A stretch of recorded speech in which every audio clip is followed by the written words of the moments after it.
the ridiculous British tank that threw 40-pound dustbins at Nazi bunkers. Picture this. Normandy, 1944. British engineers are welding what looks like a drainpipe to the front of a Churchill tank. The weapon they're mounting doesn't fire shells, it doesn't shoot bullets, it launches what soldiers actually called flying dustbins. 40-pound canisters of high explosive hurled at fortified concrete bunkers from just 80 yards away. The entire contraption looked so absurd that when it first rolled off the production line, even veteran tankers laughed. But by D-Day, this ridiculous machine would become the only thing standing between Allied soldiers and Hitler's Atlantic Wall. And yet, for all its raw destructive power, it carried a flaw so fundamental that crews faced death every single time they reloaded. The story begins not in triumph, but in catastrophe. August 1942. The beaches of Dieppe. Operation Jubilee was meant to be a test raid on occupied France, a chance to practice amphibious assault before the real invasion. Instead, it became a bloodbath. Canadian forces stormed ashore expecting to overwhelm the German defenses quickly. What they found were bunkers, concrete pillboxes, gun emplacements built into the cliffs themselves. Machine guns swept the beach. Artillery turned landing craft into scrap metal. Tank support crumbled against walls that conventional guns couldn't crack. Of the 6,000 men who landed that morning, more than half became casualties. Bodies floated in the surf for days. The lesson was brutal and clear. You cannot invade Fortress Europe with ordinary weapons. The British Combined Operations Command studied the disaster obsessively. Every after-action report pointed to the same problem: fortifications. The Germans had 2 years to transform the French coast into a killing ground of reinforced concrete. Standard tank guns firing armor-piercing rounds were designed to punch through steel plate, not demolish bunkers. High-explosive shells lacked the sheer mass needed to shatter thick walls. Engineers needed something new, something that could reduce a concrete fortress to rubble before infantry even approached, something that could survive the chaos of a beach landing and fight at point-blank range. The answer came from a Canadian officer named Donovan. His idea was elegantly simple and completely insane. Forget precision. Forget range. Build a mortar so powerful it could destroy any fortification in one shot, mount it on a tank, and drive it close enough that missing became impossible. They called it the Petard. The name came from medieval siege warfare, when sappers would strap explosive charges called petards to fortress gates, light the fuse, and run. Except this time, the petard would fly. The weapon itself looked like a joke. A massive steel tube, 10 inches wide and just under 3 feet long, welded to the right side of a Churchill tank's hull. It sat in a fixed mounting, angled upward at 40 degrees. There was no traversing mechanism, no elevation control. If you wanted to aim it, you turned the entire tank.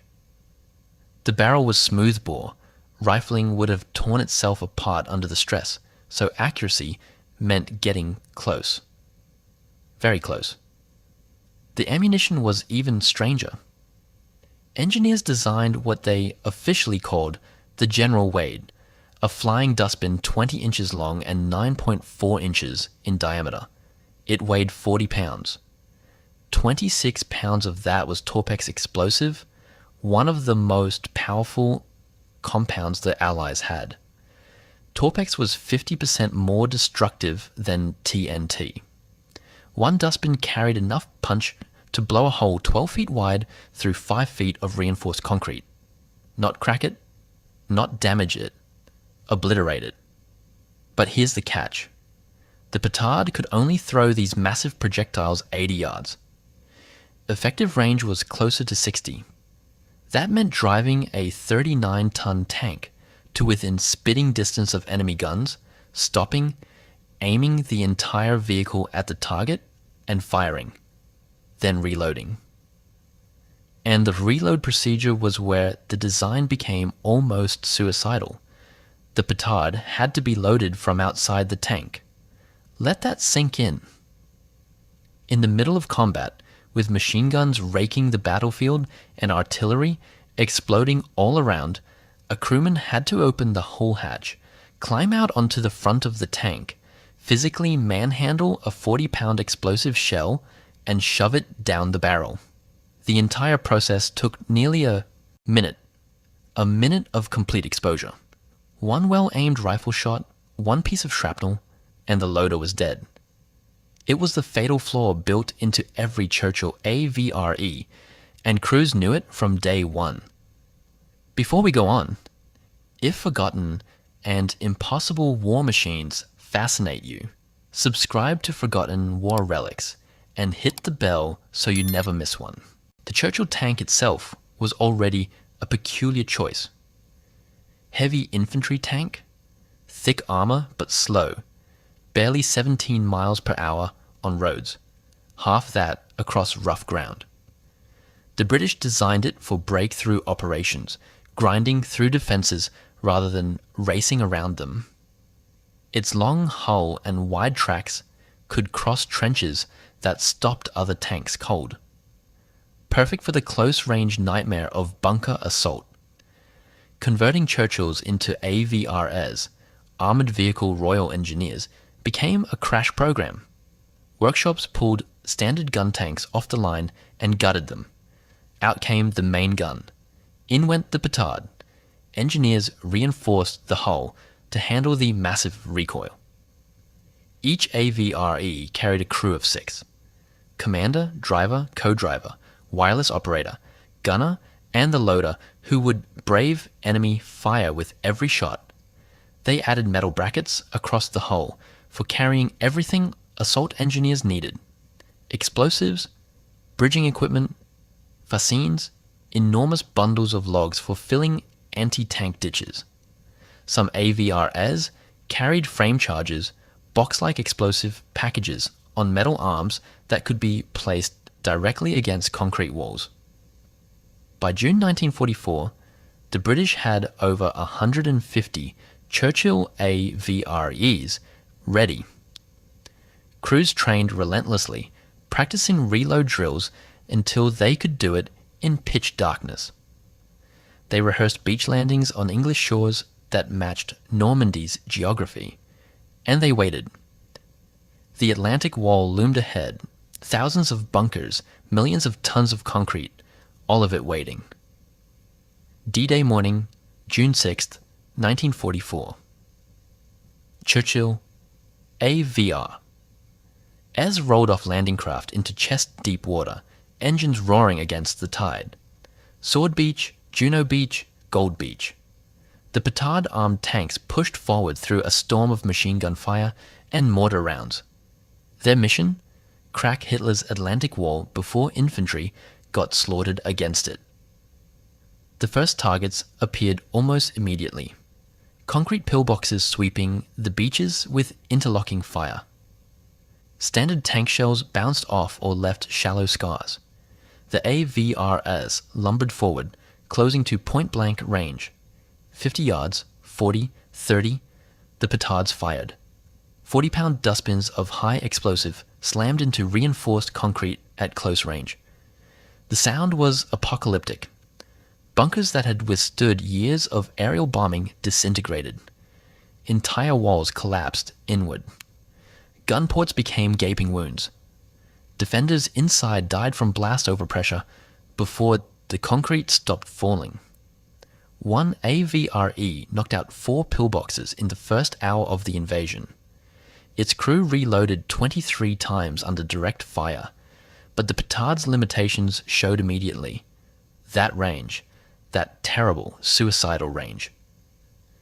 VRE crews had to drive to within spitting distance of every target. German anti-tank guns turned several into burning wrecks before they could fire.